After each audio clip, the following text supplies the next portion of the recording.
Hi மக்களே, இன்றைக்கி video வந்து ரொம்ப லேட்டாக தான் வந்திருக்கு. ரொம்ப நாளாச்சு வீடியோ போட்டு. இனிமேல் நம்ம சேனலில் ரெகுலராக வீடியோ வரும். மறக்காமல் சப்போர்ட் பண்ணுங்கள், சப்ஸ்கிரைப் பண்ணி பெல் ஐக்கானை கிளிக் பண்ணுங்கள். நெக்ஸ்ட் நான் வீடியோ போஸ்ட் பண்ணால் உங்களுக்கு நோட்டிஃபிகேஷனில் வரும். இன்றைக்கி நம்ம வீட்டில் என்ன லஞ்சுங்கிறது இந்த வீடியோவில் ஷேர் பண்ணியிருக்கேன். ஸ்கிப் பண்ணாமல் பாருங்கள்.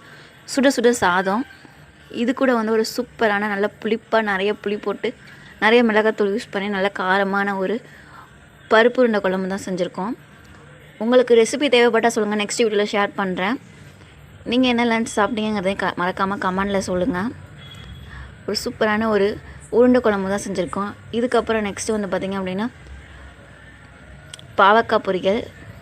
பாவக்காய் வந்து வறுவல் கூட சொல்லலாம், நல்லா வந்து ட்ரை ஆகிற அளவுக்கு வந்து செஞ்சுருக்கோம். இதோட ரெசிபியும் வந்து நெக்ஸ்ட் வீடியோவில் வந்து நான் ஷேர் பண்ணுறேன். ஃபைனலாக வந்து ரசம். அவ்வளோதான் இன்றைக்கி நம்ம வீட்டில் சிம்பிளான ஒரு மெனு தான். நான் வந்து ரசம் எப்போயுமே அரைச்சி தான் வைப்பேன். தக்காளி, சீரகம், மிளகு, பூண்டு, பச்சை மிளகாய் எல்லாத்தையும் கொஞ்சம் குறைன்னு அரைச்சி அதை அப்படியே வந்து புளி தண்ணியில் கரைச்சி ஊற்றி வைப்பேன். ஒரு நேரம் அதை வதக்கியும் வைப்பேன். இன்றைக்கி நீங்கள் என்ன லஞ்சுங்கிறத மறக்காமல் கமெண்டில் சொல்லிவிட்டு வீடியோ பிடிச்சா லைக் பண்ணுங்கள். நெக்ஸ்ட் எந்த மாதிரி வீடியோ போஸ்ட் பண்ணலாங்கிறதையும் மறக்காமல் கமெண்டில் சொல்லுங்கள். நிறைய பேர் பார்க்குறீங்க, லைக் பண்ண மாட்டேங்கிறீங்க. மறக்காமல் லைக் பண்ணுங்கள். நெக்ஸ்ட் ஒரு வீடியோவில் பார்க்கலாம். பாய்.